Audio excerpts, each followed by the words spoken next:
reading is Exodus chapter 3, verses 13 through 15, and chapter 4, verses 10 through 17. Hear the word of the Lord.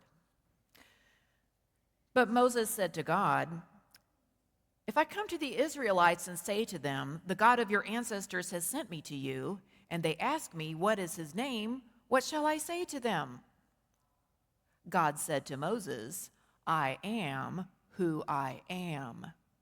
He said further, "Thus you shall say to the Israelites, 'I am has sent me to you.'"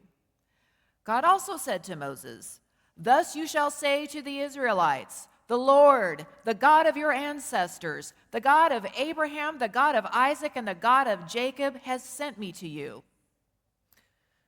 But Moses said to the Lord, "Oh, my Lord, I have never been eloquent, neither in the past, nor even now that you have spoken to your servant, but I am slow of speech and slow of tongue."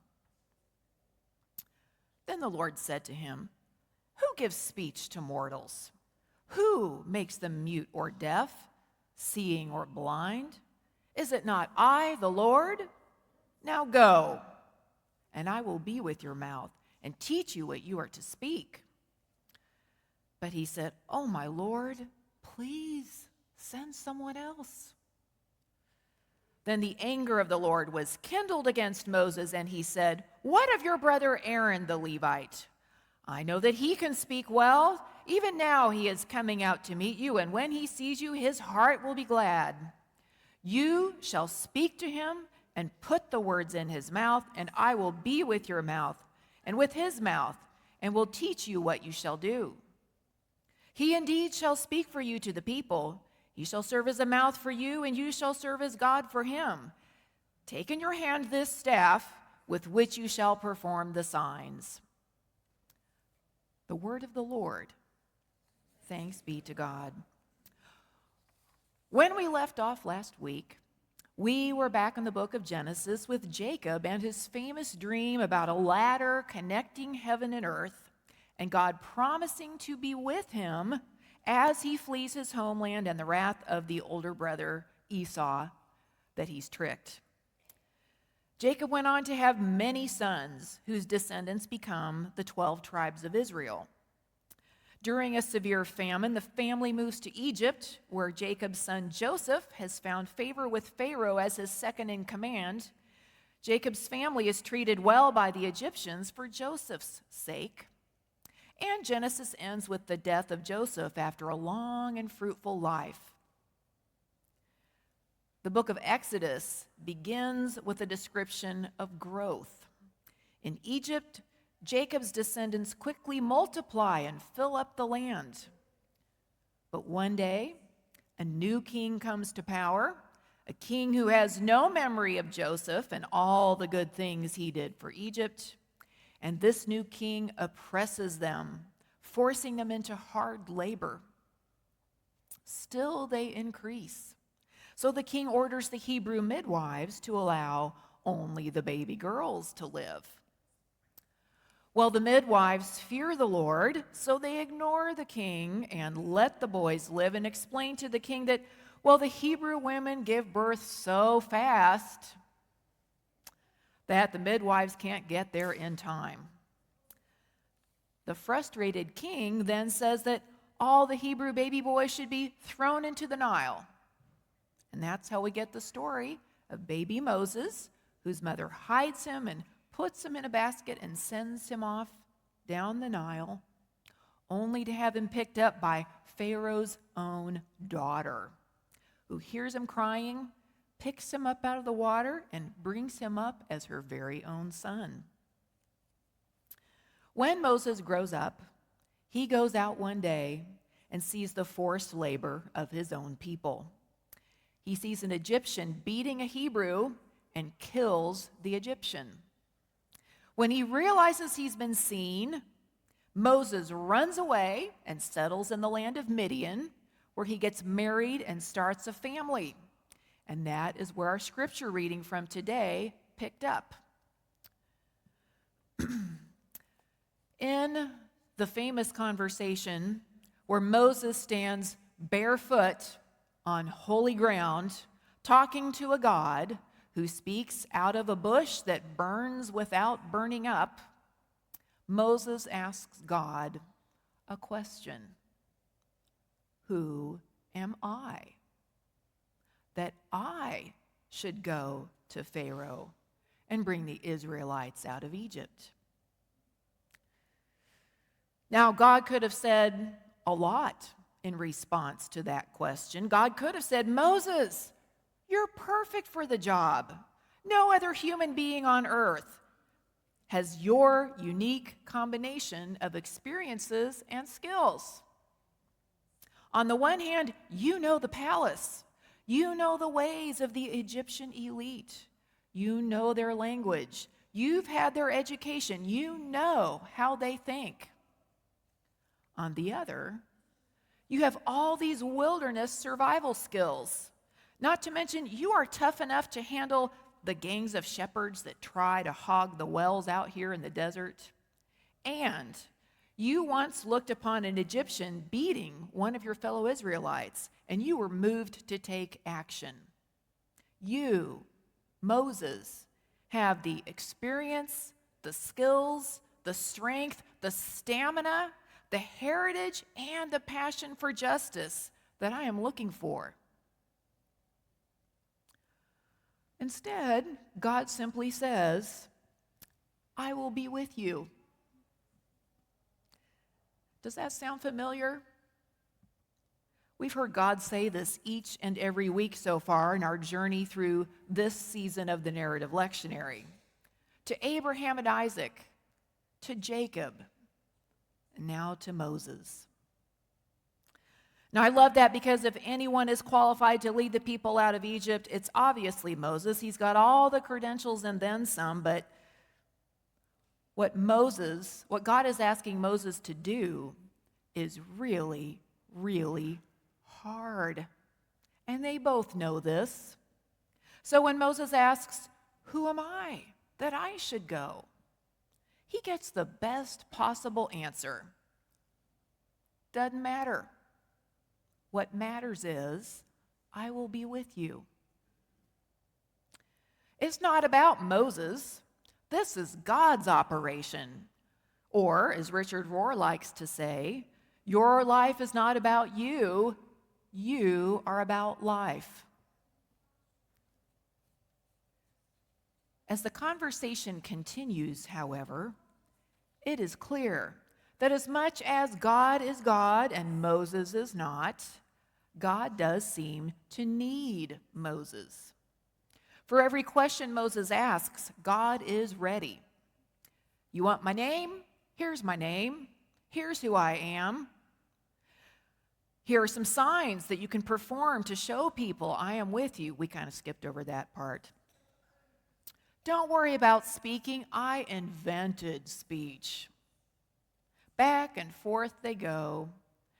God must be thinking, man, I sure do miss Abraham who just did what I said without asking all these questions. Finally, Moses says, please send someone else. And that is the last straw for God. God is now really mad.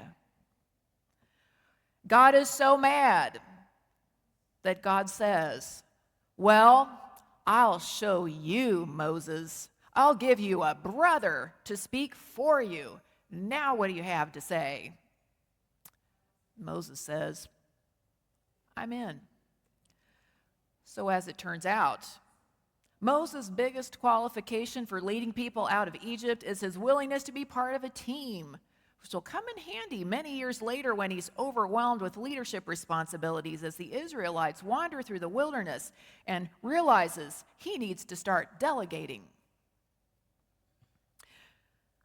I keep going back to what a hard thing God asks Moses to do.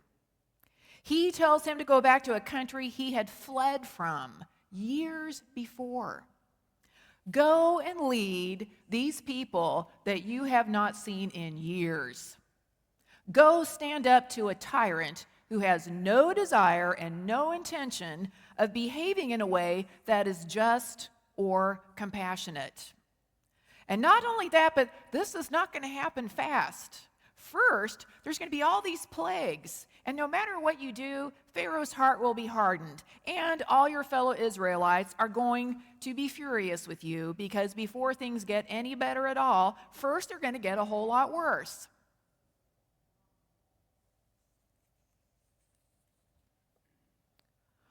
What hard thing are you facing right now?